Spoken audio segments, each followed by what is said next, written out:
Ini dia Samsung Galaxy S25 FE, harganya sekarang turun 4 juta lebih dari 11 juta, cuma 7 jutaan aja. Dan menurut gue di tahun 2026 ini sih HP all-rounder yang value-nya bagus banget. Dimana zaman HP sekarang lumayan mahal ya, even Infinix udah nggak King Phoenix lagi. Tapi ya, kita lihat aja S25 FE di tahun 2026. Halo guys, nama gue Gustavo dari StuffTech dan langsung aja kita review si Samsung Galaxy S25 FE. Pertama, kalau misalnya kalian mau beli HP ini atau ingin wallpaper, e-star atau Filia, whatever, gue bakal taruh linknya di deskripsi dan kita langsung aja bahas untuk harga dan speknya. Pertama, kita bahas harganya. Harga sendiri ini gue beli cukup murah, garansi masih sampai Oktober kalau nggak salah, Oktober 2026 atau Desember, lupa lagi. Desember kalau nggak salah sih ya, akhir tahun. Dan ini gue beli di harga segini, yes, hanya 7 jutaan aja.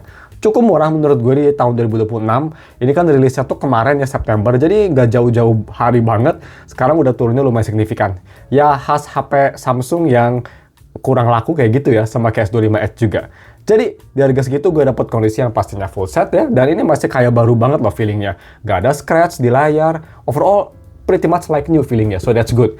Dan di harga segitu, speknya seperti apa? Bisa kita lihat dia pakai Exynos 2400, mirip kayak A Gen 3 performance, layar dia udah LTPO loh, so that's good, 6,7 inci, UFS 4.0, baterainya 4900 mAh baterai, dan juga udah USB Type-C 3.2. Xiaomi mana bisa kayak gitu ya. So, kita langsung aja moving on ke desain dan display. Nah, desain dulu kita bahas. Desain pretty much ini safe banget khas Samsung ya. Dia desainnya pretty much 3 kamera belakang, dan kalau misalnya mau dideretin sama kayak A55 atau sama S25, S24, S23, S26, itu bakal susah banget ngebedain karena memang belakangnya tuh mirip banget Samsung. Tapi untuk desain sendiri sih ini safe, aman tapi khas Samsung. Yang gue suka yaitu dari build-nya. Build-nya udah kerasa premium, frame-nya tuh dari aluminium dan belakang terbuat dari kaca.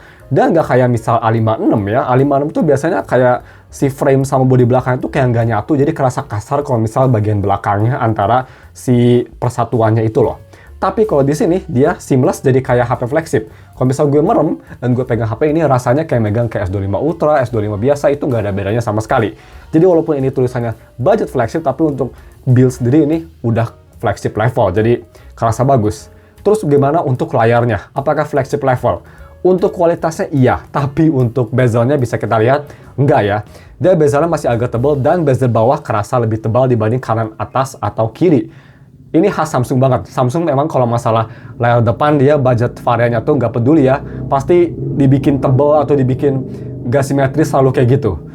Yang pastinya udah agak ketinggalan zaman. Sekarang HP kayak Infinix Hot 60 aja atau Note 60 aja di harga 2-3 jutaan udah bezellessnya tuh simetris dan tipis bezelnya. Kalau ini masih agak tebal dan nggak simetris. Jadi ya kelihatan nggak kayak HP wah mahal zaman sekarang memang untuk layar depan, tapi kualitasnya ini bagus.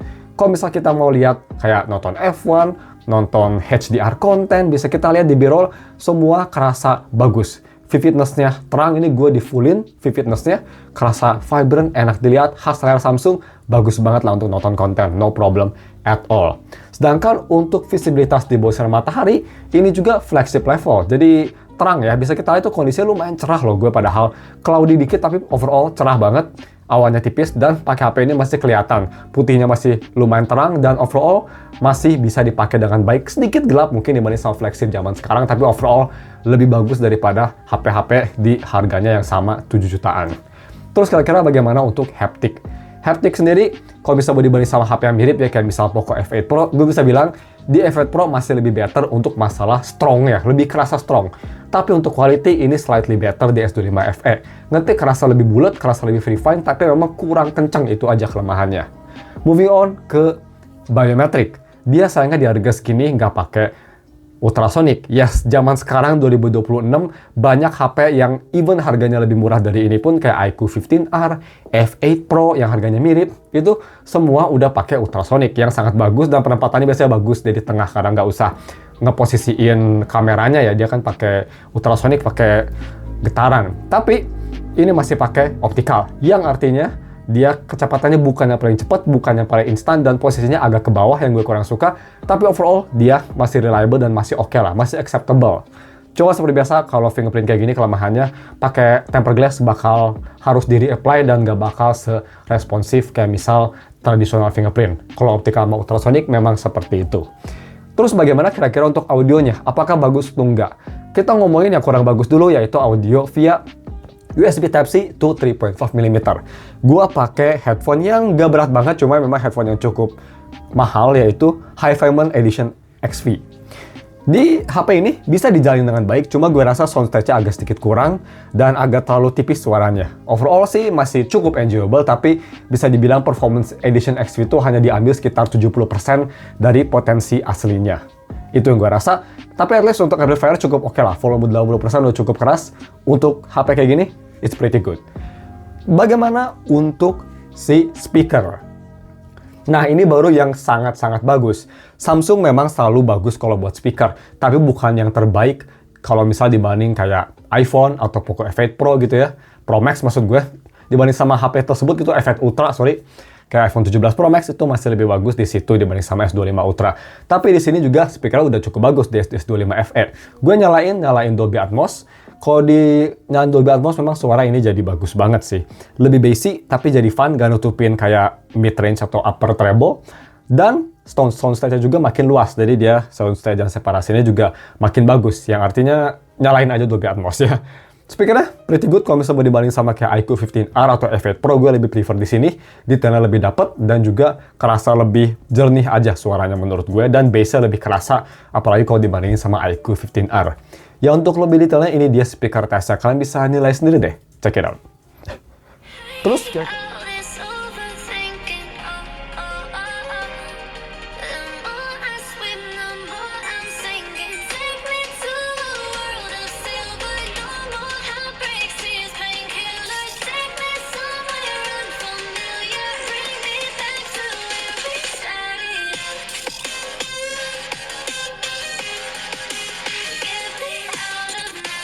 Terus kira-kira bagaimana untuk kameranya? Ini yang pastinya fitur primadona dari si S25 FE, yaitu dari kameranya. Dan menurut gue, kalau misalnya kalian bingung, bang kira-kira mending mana A57 sama S25 FE?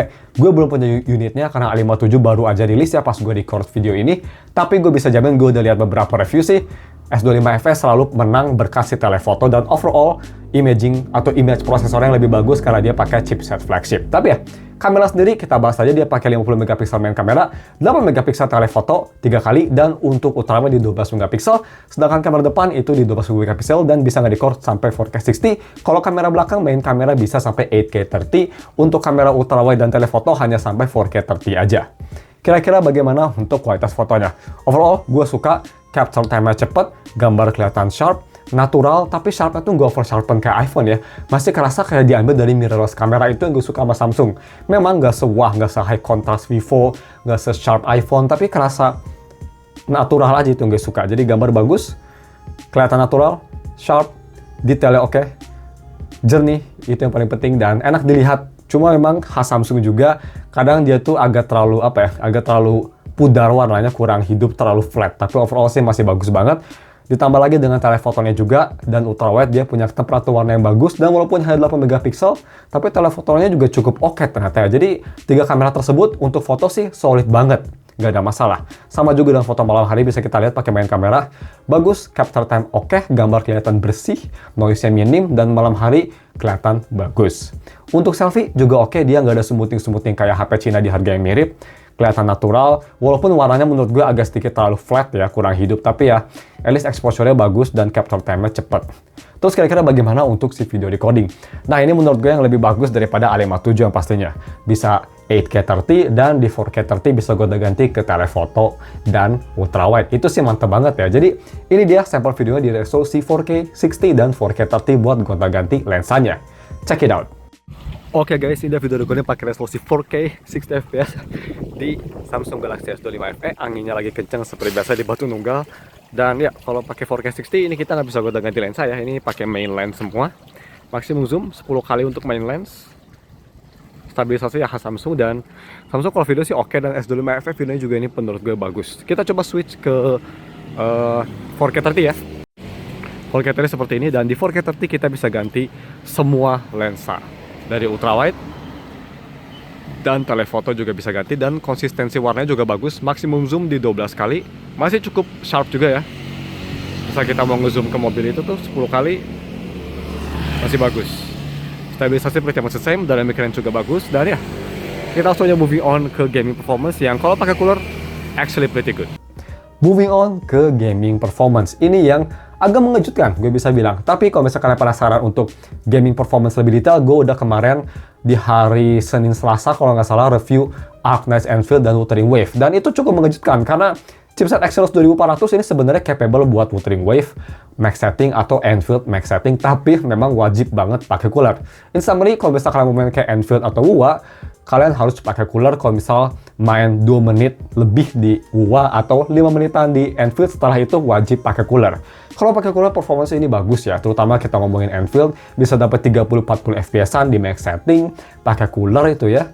Dan performance juga oke, responsif, panasnya hanya sampai 44 Celcius aja kalau pakai cooler, kalau misal lagi super underload, lagi banyak efek-efek.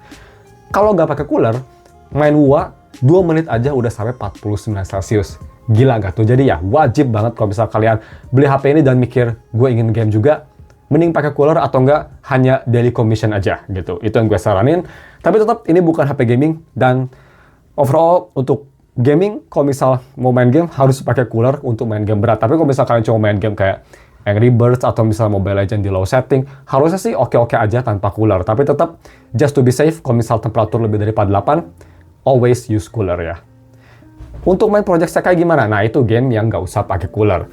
Di 120Hz setting, ini mantep banget ya, pastinya khas Samsung. Pakai Dolby Atmos nyala pun nggak ada delay sama sekali. Overall sih enak, nyaman main Project Sekai, nggak ada masalah. Cuma memang ini HP cukup besar, jadi buat para jempol player harus ada gimnastik sedikit ya. Kalian harus fleksibel jempolnya, karena reach around-nya agak kurang nyaman sih untuk HP segede gini. Makanya gue juga jarang main rhythm game di S25 Ultra karena kegedean, segede gaban.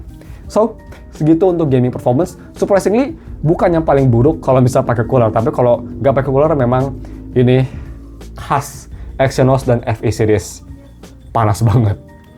Moving on, UI experience. Nah, ini juga salah satu selling terbesar dari HP ini di harga 7 jutaan dibanding brand lainnya, yaitu dia pakai One UI yang menurut gue masih one of the best UI. Smooth, responsif, enak, dan ditambah lagi software supportnya karena ini HP baru. Jadi pas pertama rilis dia udah pakai Android 16, yang artinya masih disupport sampai Android 23. Lama sekali, masih 7 tahun software supportnya, jadi kalian gak usah worry. Yang pastinya mungkin lightsaber duluan ya, baru software supportnya habis, I don't know. Tapi ya, untuk UI performance gimana kira-kira? Yes, UI performance nggak bakal secepat kayak S25 Ultra. Tapi gue bisa bilang ini ada 95% performance S25 Ultra. Launching aplikasi, multitasking, semua kerasa smooth, nggak ada masalah. Kayak flagship speed lah. Cuma memang HP-nya tuh kalau bisa kalian split apps gitu ya, terutama Tokopedia sama YouTube, itu bakal kerasa sedikit hangat. Tapi nggak sampai panas, nggak enak kok. Hangat sekitar 42 Celcius lah mungkin maksimal. Masih oke, masih aman, cuma agak boros aja. Nanti kita bakal bahas di battery life-nya.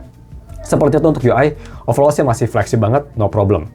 Untuk DRM info, buatnya penasaran, dia sudah di HDR10+, White Color Gamut True, dan juga udah security level L1.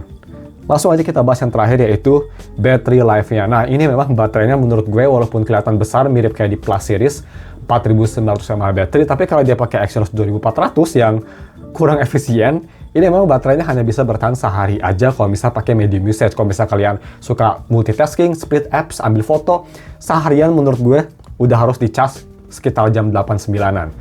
Dan kalau misalkan dipakai buat main game, wah ini lebih gelo lagi dipikir-pikir ya. Dipakai buat main game, harus banget ngecas sering karena memang baterainya agak cepet boros kalau misalnya dibuat main game. Kemarin aja gua tes, baru main kayak sekitar 2-3 menitan udah turun 3%. Jadi lumayan boros untuk buat main game ya, apalagi kalau bisa pakai cooler dia bisa full performance, makin ngedrop aja itu baterai. Jadi memang untuk main game wajib ada colokan nearby. Bukan berarti jangan main game sampai dicolok ya, maksud gue tuh kalau udah habis colok lagi gitu, karena dia agak boros kalau bisa dipakai buat main game, hanya bisa bertahan mungkin ya 3/4 sampai setengah hari karena memang seboros itu. Tapi buat light to medium usage, buat most user yang gak main game, sehari masih oke. Ya kalau mau dibandingin ya ini baterai tuh kayak iPhone 15 gitulah. Jadi gak sebagus kayak Pro Max series, tapi bisa dipakai untuk seharian gitu. Cuma sayangnya chargernya masih lemot ya, 45 watt. At least masih lebih kencang dari iPhone lah. So moving on, yang terakhir untuk kelemahannya gue rasa. Kelemahan sebenarnya di harga segini sih yang gue rasa hanya dari chipsetnya aja. Dia pakai Exynos 2400 yang kelebihannya kenceng banget, tapi kelemahannya buat main game agak lemah. Jadi dari HP ini kelemahannya hanya dari performance buat main game aja yang kurang bagus, dan mungkin kalau mau nitpick sedikit, layarnya yang belum full simetris. Itu aja mungkin ya. So overall, konklusinya bagaimana? Menurut gue sih, kalau misal kalian suka banget sama One UI dan mungkin kalian nggak pernah atau nggak bakal takut sama green line. Nggak tahu ya, karena gue sendiri belum pernah ngalamin green line dan semoga nggak bakal. S25 FE menurut gue ini dari 7 juta all-rounder terbaik untuk saat ini. Yes, kita ada HP lain seperti 14T Pro atau 15T mungkin ya. 15T Pro masih agak mahal bekasnya, tapi di harga 7 juta ini all-rounder yang bagus. Even buat main game, kalau misalkan ada cooler yang cuma sekitar 300-400 ribuan, itu udah cukup buat ngangkat performance-nya. Nggak bakal sebagus kayak 15R, tapi udah sangat baik lah. Dapat 80% performance mereka yang khusus HP gaming kalau pakai cooler. So, all-rounder device ini sih menurut gue di harga 7 jutaan masih oke banget. Khas Samsung ya, pas pertama rilis overpriced, sekarang udah murah, jadi worth it. Apakah kalian tertarik juga gue review S25 Edge? Bisa komen di bawah. Cuma sekian dari videonya. Kalau misalkan ada pertanyaan bisa komen di bawah. Thank you for watching dan ketemu lagi minggu depan untuk video review lainnya. Thank you and goodbye.